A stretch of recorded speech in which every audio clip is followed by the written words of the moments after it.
Hi, I'm Jessica. I'm a singer-songwriter and I also film, direct, and produce my own music videos. I shot my new one with just an iPhone, pretty much no budget, and with a film crew that had basically no experience with filmmaking. And we're able to make an amazing music video out of it. So today I wanted to talk about that process in terms of the logistics and the planning, and also just how I approach this project, being a beginner filmmaker and kind of just figuring things out along the way. So sometimes when I write songs, I get these very vivid images and imagery associated with the lyrics. And I remember I wrote this song a few years ago, and every time I play it throughout the years, the most salient image in my mind was me sitting in a corner and watching the girl that I'm writing about kind of like skate away or go off into the distance. And I always kind of imagined it like either at like a dance or a wedding type of thing. And the song flows very smoothly, very elegantly, and I wanted the visuals in the video to reflect that. So I always knew I kind of wanted some kind of gliding feeling and motion throughout the video. And so I thought, okay, skating is a good option. An ice rink is pretty hard to rent out and shoot a video in, so what's my next best option? And I thought of rollerblading on this big parking lot that our school has. And for a while there, I was like, okay, so I'm making a rollerblading / dance type music video.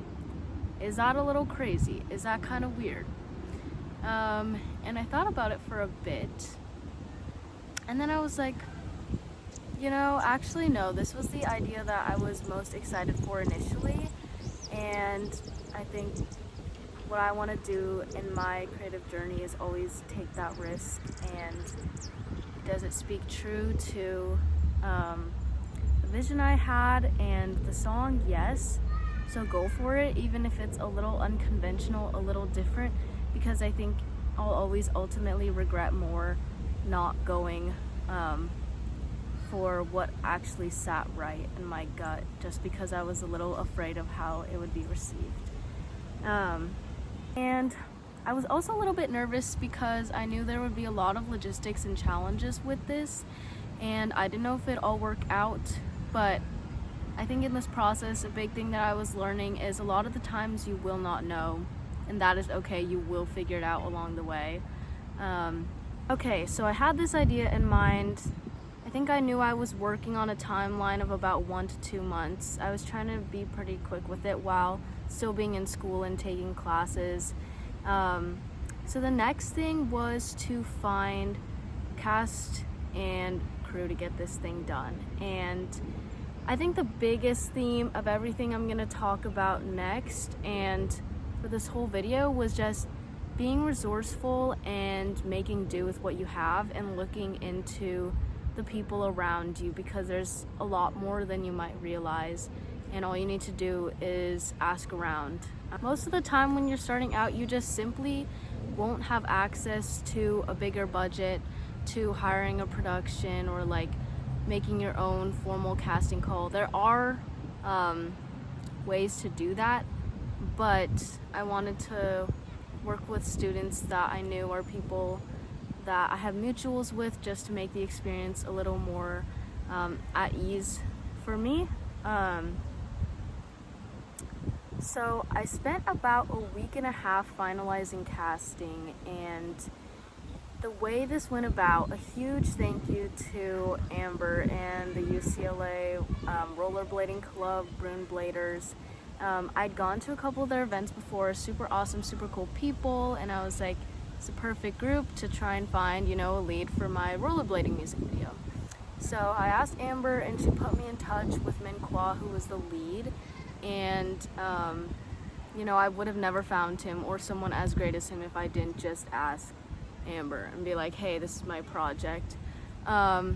And then I had my lead girl, B, who I had worked on in my first music video, and we're great friends. So that worked out super amazingly as well. It was so awesome to be able to do another video with her. So that was my main cast, and then it was time to find a crew, which made me scratch my head a little bit because for your background, I'm a cognitive science student, or I just graduated actually.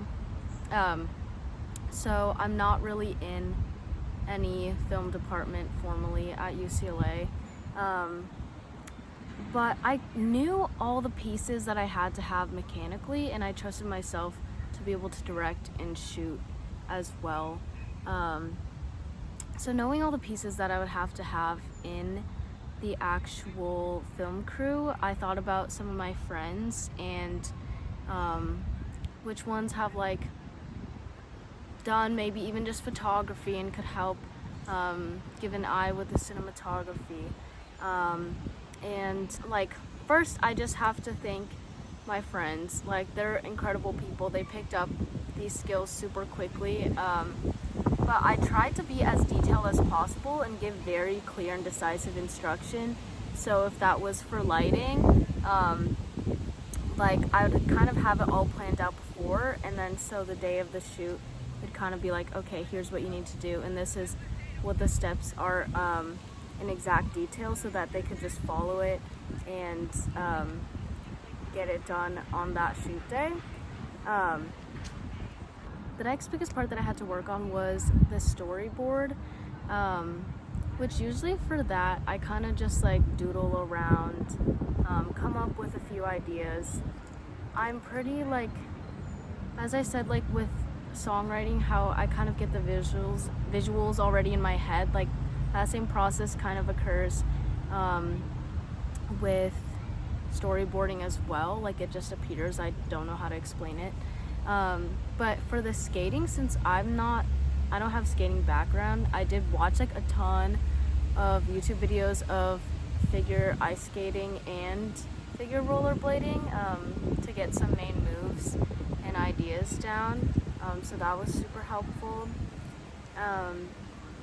The most challenging part of this was not knowing the exact logistics with the actual parking lot that we were working with. To help prepare, like 3 weeks out from the shoot, I went to the parking lot that we were going to shoot at, and I scouted out that area and tested stuff with the car, with that big dolly car movement, to get the timing down with that, figuring out what the lighting would be like, and also working on just thinking about where I wanted to place the chairs and how the lighting would work with that. So yeah, it was super helpful to go ahead and test first. I also did some test shots with B as well, just to practice filming her skating and to see if I would need any additional assistance with that. I remember that I tried out handheld, I tried out a gimbal with that, and found out that just using handheld or a tripod worked the best for getting all those angles. We'd also scheduled in a couple rehearsals for B and Minqua before the actual shoot dates, which were really helpful too.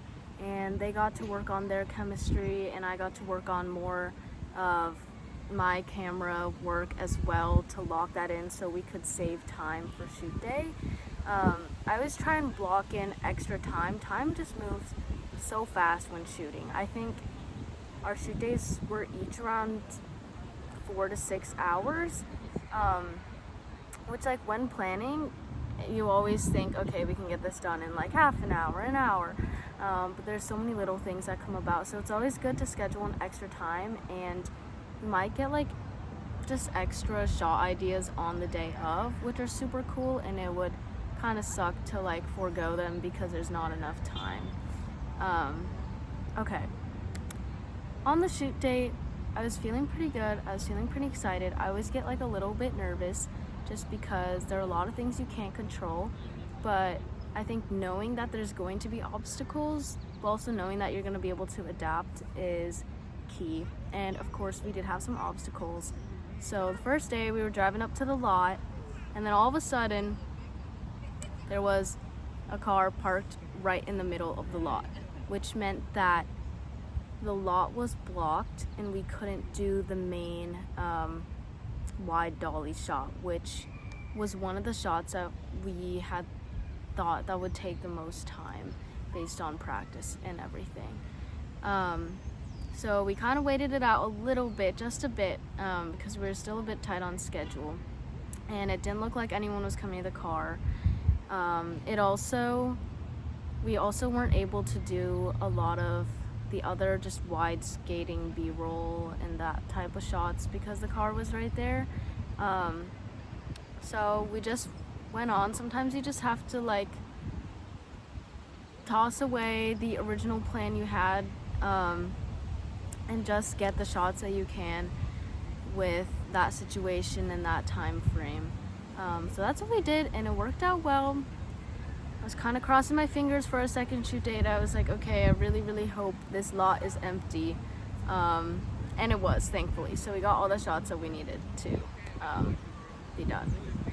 And then we also shot this big group scene, which was my first time working with a lot of people that I didn't know. And it was just super special that all of them were willing to help out, trusted in the vision, and were excited about it.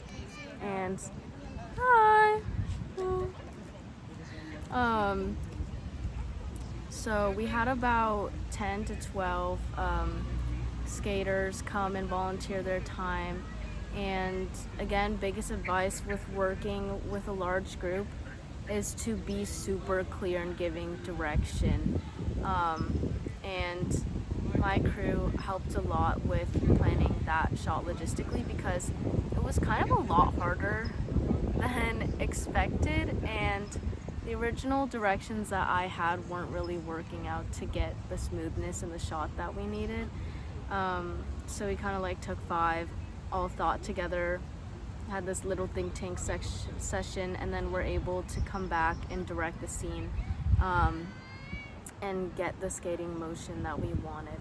One of the most important things that I learned throughout this process is just being able to trust yourself. I think it's better now that I've worked on a few projects and they've worked out well, and I trust my vision more and that things will go smoothly. But especially when working on like my first music video, and this was only the second one that I did that was like more of this like narrative film production. It's easy to have imposter syndrome, especially like I didn't have any formal film background at all. I was just like researching how to do this, how to do that, which is like the way a lot of people learn though. So yeah, I think just trust your creative vision, because if you do, then others will as well. Work with other people who will help build up that trust in you as well and make you feel comfortable so you can do your thing. And just like have fun.